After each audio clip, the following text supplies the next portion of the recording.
শুধুমাত্র এক বাটি সুজি দিয়ে বাড়ি ভর্তি লোকের জন্য এই নাস্তাটি বানিয়ে সকাল কিংবা বিকেলে তোমরা উপভোগ করতে পারবে। সম্পূর্ণ তেল ছাড়া এই রেসিপিটি খেতে যেমন সুস্বাদু তেমনই কিন্তু স্বাস্থ্যকর। মাত্র 10 মিনিটের মধ্যে এই রেসিপিটি তোমরা বানিয়ে নিতে পারবে। আশা করছি ভিডিওটি তোমাদের ভালো লাগবে। তাহলে চলো শুরু করা যাক এই রেসিপিটি। ভিডিওটি শেষ পর্যন্ত দেখার জন্য অনুরোধ রইল। সবার প্রথমে আমি এখানে ছোট বাটি দিয়ে এক বাটি সুজি নিয়ে নিয়েছি। আমি এখানে মিহিদানার সুজিটা নিয়েছি, তোমরা যে কোনো দানার সুজিটা এখানে নিতে পারো। ছোট বাটি দিয়ে এক বাটি সুজি দিয়েছি। সেই সুজি দিয়ে কিন্তু 4 জন লোক খুব ইজিলি খেতে পারবে এই নাস্তাটি পেট ভরে। তো তোমরা সেই অনুযায়ী সুজির পরিমাণটা বাড়িয়ে কিংবা কমিয়েও নিতে পারো। এবার আমরা যে বাটি দিয়ে সুজি নিয়েছিলাম সেই বাটির এক বাটি জল দিয়ে দেবো এর মধ্যে। তোমরা সুজি এবং জলের পরিমাণটা প্রথম দিকে সমান সমান রাখতে পারো। যতখানি সুজি নেবে ঠিক ততখানি কিন্তু জল ব্যবহার করতে হবে। তো এবার জলটা ভালোভাবে সুজির সাথে মিশিয়ে নেব। জলটা ভালোভাবে মেশানো হয়ে গেছে। এবার এটাকে 5 মিনিট মতো এভাবে রেখে দেব। আর তোমাদের হাতে যদি সময় না থাকে সেক্ষেত্রে তোমরা এখানে গরম জল ব্যবহার করতে পারো। হালকা একটু গরম জল ব্যবহার করলে এটাকে কিছুক্ষণ ঢেকে রেখে দেওয়ার কোনো প্রয়োজন নেই, সরাসরি তোমরা বানিয়ে নিতে পারবে। এতক্ষণে আমরা এর ভেতরের জন্য একটা পুর রেডি করে নেব। খুবই ঝটপট এবং সহজভাবে তোমাদের এই রেসিপিটা তৈরি করে দেখানোর চেষ্টা করছি আমি। তো আমি এখানে একটা মিডিয়াম সাইজের আলুকে এভাবে ছোটো ছোটো টুকরো করে সেদ্ধ করে নিয়েছিলাম। সেদ্ধ করে একটা ম্যাশারের সাহায্যে ভালো করে ম্যাশ করে নিচ্ছি। এতটাও পারফেক্টলি ম্যাশ করে নিই, হালকা একটু কিন্তু দানা দানা রয়ে গেছে। তোমরা চাইলে এখানে কাঁচা আলু দিয়েও ব্যবহার করতে পারো, কিন্তু আমি ঝটপট তৈরি করব তাই এখানে সেদ্ধ আলুটা ব্যবহার করেছি। তো আলুটা ম্যাশ করা হয়ে গেছে। এবার একটি প্যানের মধ্যে খুবই সামান্য পরিমাণ একটু তেল দিয়ে দেব। খুবই সামান্য পরিমাণ দিয়েছি, 1 টেবিল চামচেরও কম হবে। তোমরা চাইলে এই তেলটাও স্কিপ করতে পারো, তেল ছাড়া এই পুরোটা বানিয়ে নিতে পারো। তো তেলটাকে প্রথমে একটু ভালো করে গরম করে নেব। গরম হয়ে যাওয়ার পর এর মধ্যে দিয়ে দেবো প্রায় 1/2 টেবিল চামচ মতো কালো জিরে ফোড়নের জন্য। দিয়ে দিচ্ছি একটা কাঁচা লঙ্কা কুচি আর 4 থেকে 5টা কারি পাতা। এই কারি পাতাটা অপশনাল, দিলে ভীষণ সুন্দর একটা ভালো টেস্ট আসবে। তো এবার সব উপকরণগুলোকে ভালোভাবে একটু ফ্রাই করে নিতে হবে। তারপর এর মধ্যে দিয়ে দিচ্ছি ম্যাশ করা আলুর টুকরোগুলো। আলুটাকে দিয়ে ভালোভাবে তেলের সাথে মিক্স করে নেব। তারপর এর মধ্যে ফ্লেভারের জন্য দিয়ে দিচ্ছি প্রায় 1/2 টেবিল চামচ মতো গরম মশলা গুঁড়ো। যেহেতু আমরা এর মধ্যে কোনো রকমের পেঁয়াজ রসুন ব্যবহার করব না, সম্পূর্ণ নিরামিষ এই রেসিপি হবে, তাই ফ্লেভারের জন্য আমি এখানে 1/2 টেবিল চামচ মতো গরম মশলা দিয়ে দিয়েছি। তোমরা চাইলে জিরে গুঁড়ো কিংবা ধনে গুঁড়ো ব্যবহার করতে পারো। দিয়ে দেবো স্বাদ অনুযায়ী নুন আর একটু হলুদ গুঁড়ো দিয়ে একটু নাড়াচাড়া করে নামিয়ে নিলে কিন্তু রেডি হয়ে যাবে আমাদের আলুর পুর।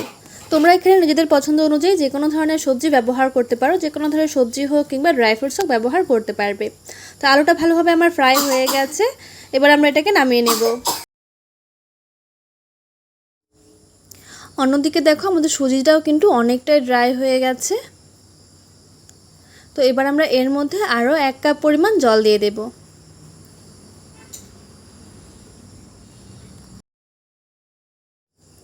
আমার এখানে প্রায় সুজির 1.5 গুণ জলটা লেগেছে। সুজি যতখানি নিয়েছি তার 1.5 গুণ জল লাগবে, সেই অনুপাতে তোমরা জলটা নিতে পারো এখানে। তো জলটা দিয়ে ভালোভাবে মিশিয়ে নিচ্ছি বেশ ভালো করে। তারপর এর মধ্যে স্বাদের জন্য দিয়ে দেব স্বাদ অনুযায়ী নুন আর দিয়ে দিচ্ছি 1 টেবিল চামচ মতো চিনি। চিনিটা অবশ্যই দেওয়ার চেষ্টা করবে, ভীষণ ভালো একটা ফ্লেভার আসবে। চিনি আর নুনটাকে দিয়ে আবারও ভালো করে মিশিয়ে নিতে হবে। তোমরা যদি এই রেসিপিটা আরও বেশি ফ্লাফি খেতে চাও সেক্ষেত্রে তোমরা এখানে বেকিং পাউডার কিংবা ইনো ব্যবহার করতে পারো। সেক্ষেত্রে এটা অনেকটাই ফুলকো ফুলকো তৈরি হবে আর অনেকটাই কিন্তু ফ্লাফি হবে।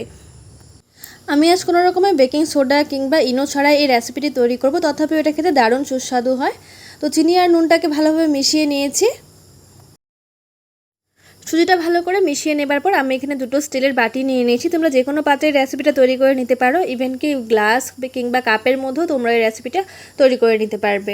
তো যে বাটির মধ্যে আমি তৈরি করব সেই বাটির মধ্যে খুবই সামান্য পরিমাণে একটু তেল ভালো করে ব্রাশ করে নিতে হবে, যাতে এটা পরে ডিমোল্ড করতে খুব সুবিধা হবে, খুব সহজেই উঠে আসবে, কোনো রকম অসুবিধাই হবে না। তেলটা ভালোভাবে মিশিয়ে দিচ্ছি বাটির মধ্যে।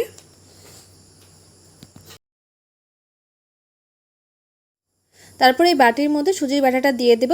পুরোপুরি দেব না, প্রথমে অল্প ব্যাটাটা দিতে হবে।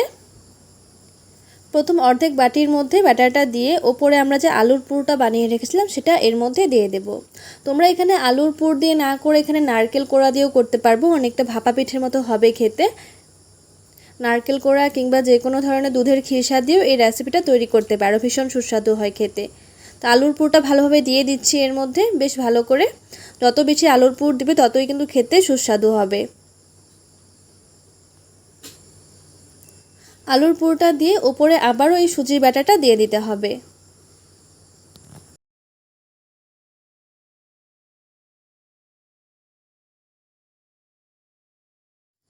তারপরে রেসিপিটাকে আরও বেশি অ্যাট্রাকটিভ এবং একটু স্পাইসি করার জন্য এর মধ্যে দিয়ে দেবো প্রায় সামান্য পরিমাণে একটু চিলি ফ্লেক্স।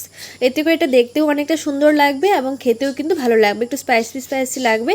তোমরা যদি এটা বাচ্চাদের জন্য তৈরি করো সেক্ষেত্রে এটাকে স্কিপ করতে পারো, এর বদলে তোমরা এখানে ড্রাই ফ্রুটস ব্যবহার করতে পারবে। তো চিলি ফ্লেক্সটা এর মধ্যে দিয়ে দিয়েছি।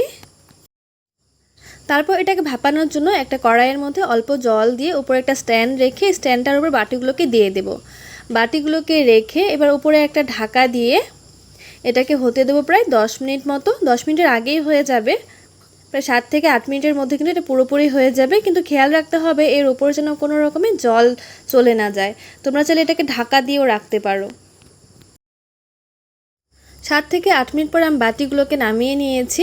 আমার এই রেসিপিটা তৈরি করতে একটু ভুল হয়েছিল, আমি বাটিটা পুরো ভর্তি করে ব্যাটারটা দিয়েছিলাম, তাই এটা ফোলার জন্য কিন্তু খুব একটা স্পেস পায়নি, তাই খুব বেশি একটা ফোলেনি।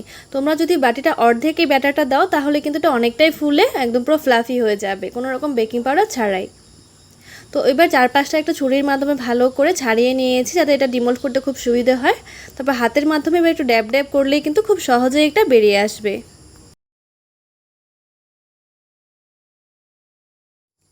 তোমাদের এই রেসিপিটা কেমন লাগলো অবশ্যই আমাকে কমেন্টস করে জানিও। ভালো লাগলে চ্যানেলটিকে সাবস্ক্রাইব করে ভিডিওটিতে একটি লাইক করে দিও।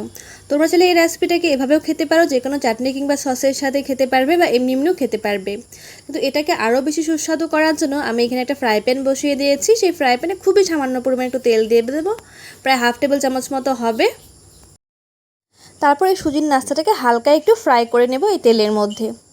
খুবই সামান্য একটু ফ্রাই করলে কিন্তু এই স্বাদটা দ্বিগুণ হয়ে যায়। এটা ফ্রাই করতে খুব বেশি সময় লাগবে না, 1 মিনিটের মধ্যে বেশ ভালোভাবে ফ্রাই করা হয়ে যাবে। এতে করে টেস্টটা ভীষণ ভালো লাগে। অবশ্যই এই রেসিপিটা তোমরা ট্রাই করে দেখতে পারো। এক পিঠ ভাজা হয়ে গেছে, এবার এটাকে আমরা উল্টে দেব।